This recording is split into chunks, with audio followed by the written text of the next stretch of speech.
Të nderuar besimtar, në hutbën e sotme do të flasim për pjesën e mbetur të këtyre 10 ditëve më të mira të vitit dhe gjithashtu për ditën e Arafatit, ditën e Kurbanit dhe ditët e Tashrikut, bashkë me disa rregulla për Kurbanin, të cilin presim ta bëjmë në ditën e Kurban Bayramit. Lutim Allahun e lartësuar na shtojë mirësitë e tij dhe na jap mundësi të jetojmë dhe të adhurojmë Zotin deri në vdekje. Të nderuar besimtar, ne falenderojmë Allahun që na ka dhënë jetë që t'i arrijmë këto ditë dhe na mundsoi të futemi në to dhe të kalojmë një pjesë të tyre. Kush nuk i ka shfrytzuar mirë ditët e para të këtij 10 ditëshi, ka mbetur për të ditë të tjera deri në Kurban Bayram. Lutim Allahun dhe mundësinë që të shfrytëzojmë ato. Mirësia këtyre ditëve është e madhe, siç profeti sallallahu alaihi wasallam ka thënë, nuk ka ditë që puna e mirë të jetë më e dashur tek Allahu se sa një punë e mirë që bëhet në këto 10 ditë. Dhe ka thënë profeti sallallahu alaihi wasallam, nuk ka ditë më madhështore tek Allahu se sa këto ditë. Dhe nuk ka punë më të dashur tek Allahu se sa një punë e mirë që bëhet në këto ditë. Prandaj këto ditë nderuar besimtarë që kanë mbetur deri në ditën e mërkurë që është Kurban Bayrami, janë ditët më të mira të vitit, që edhe puna në to është puna më e dashur për Allahun e lartësuar. Nderuar besimtar, para nesh kemi ditën e Arafatit. Dita e Arafatit e cila për ata të cilët kanë shkuar në haxh ka një vlerë madhore. Nuk ka haxh ai i cili nuk shkon në Arafat, nuk qëndron në Arafat. Arafati është një mal bashkë me fushën para tij, që qëndrimi atje është një nga dispozitat madhore të haxhit. Dhe Allahu i lartësuar e ka bërë një nga shtyllat kryesore të haxhit qëndrimin në Arafat. Kush prej haxhilerëve që ka shkuar atje nuk qëndron në Arafat nuk ka haxh. Për shkak se kjo ka rëndësi të veçantë. E Allahu i lartësuar për t'i nderuar ata të cilët nuk kanë pasur mundësi të shkojnë në haxh, e ka bërë këtë ditë të veçantë për të gjithë. Është dita për të cilën, siç kanë thënë, nuk është parë shejtani i mallkuar më i mjeruar dhe më i poshtëruar se sa dita e Arafatit. Kjo ditë në cilën Allahu i lartësuar amniston më shumë se kur do herë tjetër njerëz nga zjarri i xhenemit. Allahu i lartësuar i fal njerëzit, ata të cilët shkojnë në haxh, dhe shumë prej besimtarëve të tjerë që nuk kanë shkuar në haxh, Allahu i fal me mëshirën e tij dhe i bën që këta njerëz të mos i prek zjarri i xhenemit, për të mos i prek dënimi i Zotit. Prandaj thot profeti sallallahu alaihi wasallam, nuk ka ditë që Allahu çliron më shumë njerëz nga zjarri i xhenemit se sa dita e Arafatit. Dhe ai afrohet atje në Arafat, afrohet tek haxhilerët. Dhe pastaj thot, u lëvdohet me ta me laikeve, ëngjëve. Dhe u thot, për çfarë kanë ardhur gjithë këta? Nga të katër anët e botës. Ata haxhilerë kanë shkuar atje në Arafat, të përullur para Zotit, kanë hequr petkat e tyre, kanë hequr gradat e tyre, spaletat e tyre, kanë hequr gjithë pozitat e tyre, janë njësoj, janë të gjithë të veshur me të bardha. Dhe nuk ka dallim ai i cili është mbret nga ai i cili është punëtor i thjeshtë. Nuk ka dallim ai i cili është i pasur nga ai i cili është i varfër. Të gjithë janë njësoj, dhe të gjithë janë të përullur dhe kanë shkuar atje dhe shpresojnë mëshirën e Allahut të lartësuar. E Allahu i lartësuar prandaj u lëvdohet me laikeve për ta dhe thot pse kanë ardhur këta. Në një transmetim tjetër thot, dëshmoni se unë i kam falur ata. Të nderuar besimtar, kjo dita e Arafatit është dita në cilën Allahu i lartësuar ka përmbushur fen. Ka plotësuar fen. Këtë fe të bukur që ne na ka bërë i të thartë e saj. Na ka bërë besimtar që e besojmë këtë fe dhe adhurojmë Allahun e lartësuar sipas rregullave të kësaj feje, e cila është e vetmja e pranuar tek Zoti. E ka përmbushur Allahu i lartësuar këtë mirësi për ne ditën e Arafatit. Ka ardhur një prej hebrejve tek Omer ibn al-Khattabi, prisi i besimtarëve. Ka ardhur dhe i ka thënë, o prisi i besimtarëve, ju keni një ajet në librin e Allahut, që sikur na kishte zbritur ne hebrejve, atë ditë do ta kishim bërë fest. I thot, cili është ai ajet? Thot ky ajet është fjala e Zotit në Kur'an që thot el-yawma akmaltu lakum dinakum wa atmamtu alaykum ni'mati wa raditu lakum al-islam dina. Sot e kam plotësuar për ju fen tuaj.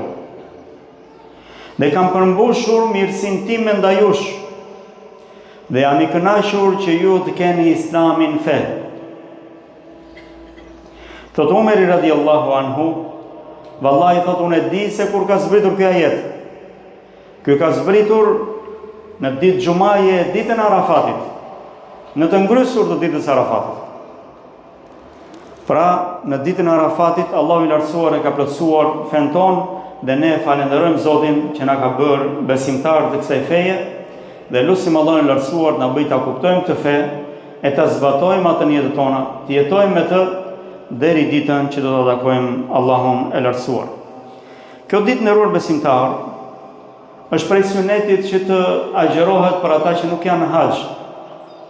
Ata që nuk kanë shkuar në haxh e kanë prej sunetit, pëlqehet për ta, është punë e mirë që të agjerohet kjo ditë.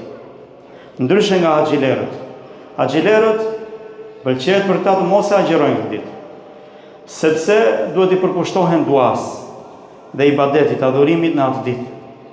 Ndërsa ata që nuk janë haxh, nuk kanë pasur mundësinë të shkojnë atje, Allahu i lartësuar u jep mirësinë që nëse e agjerojnë këtë ditë, Allahu i lartësuar u fal gjunahet e 2 viteve. Thot profeti sallallahu alaihi wasallam, me agjerimin e ditës Arafatit, unë shpresoj nga Allahu të më fal gjunahet e vitit kaluar dhe vitit ardhshëm. 2 vite shlyerje gjunahesh, mëkatesh, nga ato që ka bërë njeriu vetëm me agjerimin e kësaj dite. Lutim Allah na i bëj rrezik agjerimin e saj dhe gjithashtu Allah na i pranoj e të na fal gjunahet tona që të dalim para tij pa gjunahe. Prandaj nderuar besimtar, le të bëjmë kujdes edhe të përpiqemi pak për agjerimin e kësaj dite. Gjithashtu të përpiqemi pak që në këtë ditë të bëjmë dhikr sa më shumë dhe të bëjmë dua sa më shumë. Prej dhikrit më të mirë që bëhet në këtë ditë, që e kanë përgjith profetët, është la ilaha illallahu wahdahu la sharika lah, lahul mulku wa lahul hamdu wa huwa ala kulli shay'in qadir. Që do thot nuk meriton të adhurohet vetëm Allahu, Zoti i vërtet. Ai është i plot fuqishëm për gjithçka. Atij i takon mbretërimi, gjithçka është pronë e tij. Atij i takon lavdërimi dhe falënderimi. Dhe ai është i plot fuqishëm për gjithçka. Të nderuar besimtar, profeti sallallahu alaihi wasallam thot, duaja më e mirë është duaja që bëhet në ditën e Arafatit. Dhe dhikri më i mirë, gjëja më e mirë që kam thënë unë dhe profetët para meje, është shprehja që ne e tham, la ilaha illallahu wahdahu la sharika lah, lahul mulku wa lahul hamdu wa huwa ala kulli shay'in qadir. Pra, duaja më e mirë është duaja ditës Arafatit. Dhe gjëja më e mirë që kam thënë unë dhe profetët para meje është kjo shprehje që tham, nuk meriton adhurim veç Allahu, Zoti i vërtet, i cili është i vetëm dhe pa shok. Atij i takon mbretëria, atij i takon falënderimi, edhe ai është i plot fuqishëm mbi gjithçka. Kanë thënë se ky dhikr, kjo shprehje që e themi në këtë ditë, është një ndërmjetësim për atë i cili do të bëj dua. Ndërmjetësim për pranimin e duas tij. Duke bërë këtë dhikr, ti çel rrugën, troket derën që duaja jote që bën mbas të pranohet. Pra tregon monoteizmin tënd, tauhidin tënd, besimin tënd të pastër, që nuk adhuron askën tjetër veç Allahut. As profet, as angjëll, as shehler, as teqe, as varr, as kish, as xhami. As një gjë nuk adhuron veç Allahut. Pra, ti pohon dhe vërteton besimin tënd të pastër monoteist në Zotin e gjithësisë. Pastaj lutesh dhe Allahu i lartësuar t'i pranon duat e tua. Është transmetuar prej Uzait, Allah më shëroft, se thot kam arritur njerëz të cilët i mbanin, i rezervonin hallet e tyre për ditën e Arafatit. Të luteshin për to ditën e Arafatit. Problemet që kishin, hallet që kishin, nevojat që kishin, i mbanin për ditën e Arafatit, që të luteshin në këtë ditë, sepse ishin të sigurt se Allahu i lartësuar u pranonte, sipas dhe fjalës profetit sallallahu alajhi wasallam që thotë duaja më e mirë është duaja që bëhet në ditën e Arafatit. Prandaj të nderuar besimtar, në këtë ditë njeriu le të tregojë për ulësinë ndaj Zotit, të bëjë istighfar, të bëjë këtë dhikr që ne e përmendëm sa më shumë dhe të lutet për nevojat e tij, për hallet e tij dhe të ketë mendim të mirë për Allahun e lartësuar, se Allahu i lartësuar do t'ja pranojë atij duan. E natyrisht mendimi i mirë për Allahun, pasi ke bërë sebepet, është zakoni besimtarëve. Besimtari nuk është pesimist, është optimist. Pasi bën sebepet, shpreson Allahun që Allahu do t'ja jap atë që kërkon. Sepse besimtari ka bërë sebepet. Jo si njerëzit të cilët janë thjesht pretendues, nuk bëjnë asnjë sebep për t'i pranuar lutja, asnjë sebep për faljen e Zotit. Bëjnë të kundërtën asaj që thot Zoti, dhe pastaj shpresojnë prej Zotit do t'i shpërblejë, do t'i pranojë duat, madje nëse nuk u ndodh kjo, thon ku është Zoti? Pse nuk më pranon lutjet mua? Sepse nuk i ke bërë sebepet. Prandaj besimtari mendon mirë. Në këtë ditë, pasi bën sebepet, i lutet Allahut dhe shpreson që Allahu i lartësuar do ta dëgjojë dhe do t'ia falë gjunahet e tij dhe gjithashtu do t'i përgjigjet lutjes tij. Abdullah ibn Mubarak, Allah më shëroft, një prej dietarëve asket nga të parët tanë të mirë, thot shkova tek Sufjan ibn Uyeyne, Allah më shëroft, në të ngrësur ditës Arafatit, dhe e pasha të thot të gjunjëzuar, të ulur në gjunjët e tij, duke bërë dua dhe sytë e tij thot ishin të mbushur me lot. Ai u kthye drejt meje dhe unë e pyeta atë, si mendon? Kush është njeriu me gjendjen më të keqe në këtë ditë madhështore? I thot, është ai i cili mendon se Zoti nuk ka për ta falur atë. Është njeriu i cili mendon se Zoti nuk do ta falë. Pra njeriu bën sebepet, i lutet Allahut me përgjerim dhe ka në zemër besim të plot dhe shpresë dhe optimizëm se Allahu i lartësuar ka për t'ia pranuar lutjet dhe ka për t'ia falur gjunahet. Ne lutim Allahun e lartësuar na i pranoj lutjet tona. Dhe lutim Allahun e lartësuar ta bëjë rrezik punë të mira në këto ditë që kanë mbetur për këtyre 10 ditëve. Lutim Allahun e lartësuar na mëshirojë dhe na fal. Sallallahu wasallam ala nabina Muhammad wa ala alihi wa ashabihi ajma'in. Alhamdulillahi rabbil alamin wa afdalus salatu wa tamu taslim ala nabina Muhammad wa ala alihi wa ashabihi ajma'in. Të nderuar besimtarë, në këto 10 ditë është një ditë madhështore, prej ditëve të Allahut. Madje është konsideruar dita më e madhe. Dita e haxhit të madh, dita e kurbanit, dita që profeti sallallahu alaihi wasallam thot për të, është dita më madhështore. Thot: Inna a'zama al-ayami 'inda Allah yawm an-nahr. Dita më madhështore tek Allahu është dita e kurbanit. Ditën që therrni kurban. Dhe në këtë ditë nderuar besimtar, nuk ka punë më të mirë, adhurim më madhështor që bën besimtari se sa të therr kurban. Si thot profeti sallallahu alaihi wasallam, puna më e mirë që bëjmë në këtë ditë është derdhja e gjakut, pra therrja e kurbanit. Dhe kurbani ishin nga dispozitat madhore të kësaj feje. Mendimi i shumicës dietarëve në përgjithësi është që kurbani është prej suneteve të forta. Pra prej punëve madhështore që profeti sallallahu alaihi wasallam nuk i ka lënë kurrë. I ka bërë gjatë gjithë jetës tij. Dhe besimtari i cili ka mundësi të mos tregohet koprac, por tregohet zemër gjerë, me zemër të mirë, të therr kurban për Allahun e lartësuar. të bëj kurban për Allahun e lartësuar, sepse ka shpërblim të madh në therrjen e kurbanit. Thot Allahu i lartësuar në librin e tij: "La yanala Allahu luhumuha wala dima'uha, walakin yanaluhu at-taqwa minkum." Thot Allahu nuk e arrin as gjaku dhe as mishi i tyre, por Allahu t'i arrin devotshmëria, devocioni juaj. Pra gatishmëria juaj dhe përulësia juaj për t'i bërë punët, për t'ju përgjigjur Allahut. Nuk arrin tek Zoti gjaku dhe as mishi. Mishi ne jemi që konsumojmë, apo e shpërndajmë me së varfërve dhe ne shpërblehemi për të. Por tek Allahu i lartësuar arrin devotshmëria që kemi në zemrat tona dhe gatishmëria për t'i bërë dispozitat për t'i çuar në vend.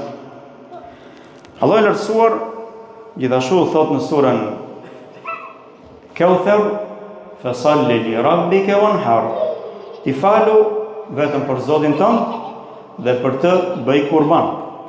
Prandaj kjo dispozit është dispozit e trashëguar nga profetët e Allahut, që nga Ibrahimi a.s. dhe gjithashtu nga profeti ynë sallallahu alaihi wasallam, dhe ne e bëjmë atë duke ndjekur rrugën e tyre.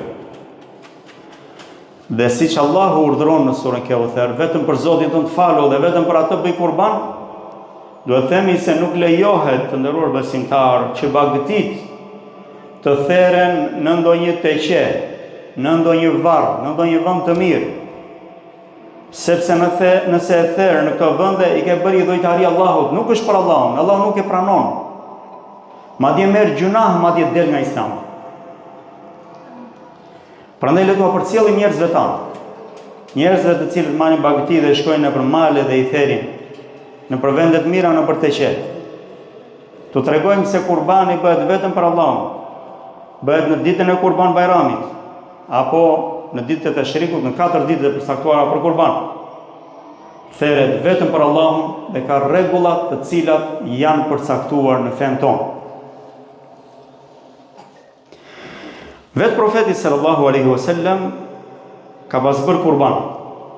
Thot Enes radhiyallahu anhu, bëri kurban profeti sallallahu alaihi wasallam me dy desh të bardhë me brirë. Deshët që janë përshkruar këtu, kebshejni, emlehejni, akranejn, thot janë dy desh që shumica e dietarëve thonë janë të bardhë me sytë dhe me këmbët e zeza. Dhe me brirë. Thot i theri ata me dorën e tij. Tha Bismillah, Allahu Ekber, në therjen e kurbanit. Bismillah, Allahu Ekber. Kjo thuhet. Dhe vendosi thot gjurin e tij mbi krahun, mbi shpatullën e qengjit dhe theri thot me dorën e tij. Dhe për sqarim, ne nuk e presim palcën e qengjit, siç bëjnë kasapët në vendin tonë, që bëjnë gabim, por priten vetëm damarët, gjakut, të ajrit dhe gjithashtu kanali ushqimit.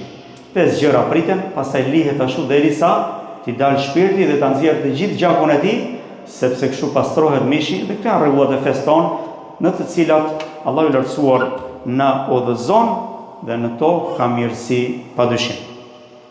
Thotë Ibn Qayyim Allahu mëshiroft, sa i përket thot sunetit të kurbanit. Profeti sallallahu alaihi wasallam nuk e linte kur kurbanit. Ai thot ka bërë kurban me 2 desh të mëdhenj. Dhe i thertë ata thot mbas namazit të Bajramit. Mbas namazit të Bajramit. Dhe ka treguar se kush i therë këto para namazit nuk i konsiderohet atij kurban.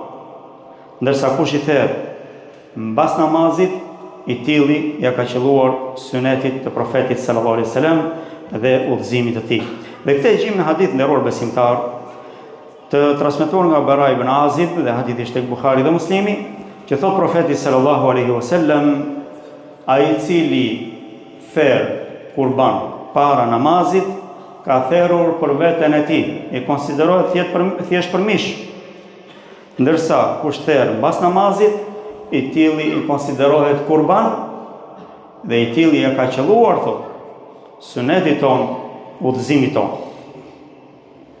Dhe njëri prej sahabëve i ka thënë i dërguari i Allahut, unë në këtë ditë desha thotë që puna ime e parë që bëj është të therr kurbanin, e therra kurbanin tim dhe hëngra prej tij dhe dola thotë për të fal kurbanin, i thotë ai është mish për familjen tënde. Të bëjnë kujdes kasapët, të bëjnë kujdes muslimanët që të mos therin para faljes së Bajramit.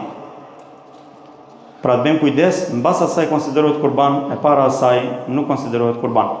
Nga kushtet e tjera nderuar besimtar të kurbanit është që kurbani duhet të mbush moshën e caktuar. Jo çdo lloj bagëtie bën për kurban dhe jo çdo lloj moshe.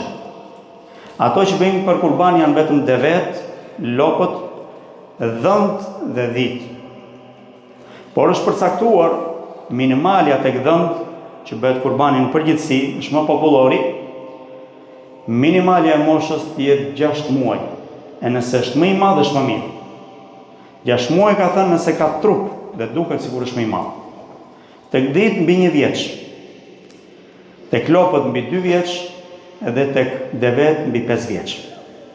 Prandaj të bëjmë kujdes, sidomos në këtë sezon, sepse qenjat që qarkullojnë në treg nuk e kanë mbushur moshën e tyre.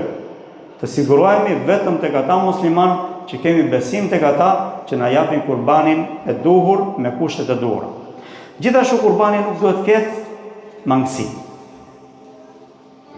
Kurbani duhet jetë pa mangësi të dukshme. Thot profeti sallallahu alaihi wasallam, 4 lloj bagtish, pra me 4 lloj defektesh, nuk lejohen për kurban.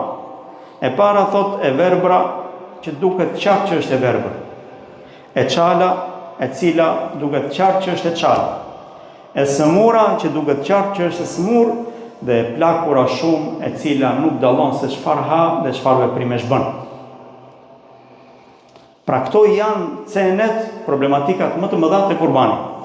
Nëse kanë problematika të tjera si prerja e veshëve, thyrje e brirëve, e kështu me radhë, këto nuk e bëjnë të papërshtatshëm kurbanin, por më e mira është të zgjedhësh sa më të saktë.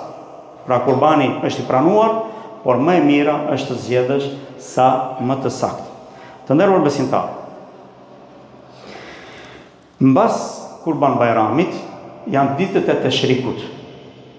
Dhe kurbani bëhet që mbas Bajramit të ditës së mërkur që do të falim Bajramin, pra në ditën e Kurban Bajramit dhe 3 ditë të tjera deri në akshamin e ditës së tretë. Pra të tjera apo 4 ditë janë për Kurban Bajram. Dita e Bajramit dhe 3 ditë të tjera. Të gjitha këto janë për kurban. Kush nuk ka mundësi në ditën e parë, bën ditën e dytë, apo ditën e tretë, apo ditën e katërt. Kështu që të gjitha këto ditë, sipas mendimit shumicës dietarëve dhe argumenteve që kanë ardhur, janë ditë që besimtarët gëzojnë, hanë dhe pinë, nuk agjerohen dhe theret në to kurban. Prej sunetit profetit sallallahu alaihi wasallam nderuar besimtarë, është që në këto ditë që kanë mbetur dhe në ditët e Teshrikut, ne të bëjmë tekbire. Çfarë do të thotë tekbir? Do thotë madhërimi i Zotit, dhikri i Zotit. Në gjitha këto ditë, ditën, natën, në punë, në xhami, në shtëpi, kudo që je, të bësh dhikr dhe thuash Allahu Ekber, Allahu Ekber, Allahu Ekber, la ilaha illallah, Allahu Ekber, walillahil hamd. Madhërim dhe njësim i Allahut. Shahadet dhe tekbir. Sa më shumë. Dhe ky është tekbiri i përgjithshëm që bëhen në gjitha këto ditë deri në ditën e fundit të ditëve të Teshrikut. Pra që i bie mbas ditës Bajramit dhe 3 ditë tjera. Ndërsa ka një lloj tekbiri tjetër i cili është i lidhur me namazet, që fillon nga mëngjesi i ditës së Arafatit. Nga namazi i sabahut ditës së Arafatit deri në ditën e fundit të Teshrikut. 5 ditë. Mbas çdo namazi farz, pasi thuhet Allahumma ente selam, wa minke selam, tebarakte ya dhal jalali wal ikram, fillon me njëherë tekbirin dhe thua Allahu Ekber, Allahu Ekber, Allahu Ekber, la ilaha illallah, Allahu Ekber, walillahil hamd. E thua një herë, apo 3 herë, apo 5 herë, numër tek sa herë të duash. Pra kjo është nga dispozitat e këtyre ditëve që Allahu i lartësuar e pëlqen si punë. Edhe urdhëron për ta madhëruar dhe për ta kujtuar Allahun e lartësuar. Të nderuar besimtarë, dita e Bajramit është ditë që falet në të namazi i Bajramit. Profeti sallallahu alejhi dhe sellem ka pas urdhëruar të gjithë njerëzit të dalin për faljen e Bajramit. Derisa edhe gratë të cilat nuk janë të përshtatshme për të falur, të dëshmojnë gëzimin e muslimanëve, që ndronin në fund të vendfaljes dhe dëgjojnë këshillat që jepen, hutbet që jepet në atë ditë dhe dëshmojnë festën me muslimanët. Prandaj të dalin ditën e Bajramit për ta falur namazin e Bajramit. Namazi i Bajramit do të falet në pallatin e sportit, në skelë dhe në 6:40 minuta bëhet fillimi i ceremonisë dhe rreth orës 7 do të falet namazi i Bajramit. Pastaj mbas namazit Bajramit është predikimi, hutbja e Bajramit e shkurtër dhe pastaj shpërndahemi dhe bëjmë kurbanet tona, lutim Allahun lartësuar na bëj rizq punët e mira dhe të na i pranoj këto adhurime dhe të na bëj të jetojmë si musliman e të vdesim si të tillë.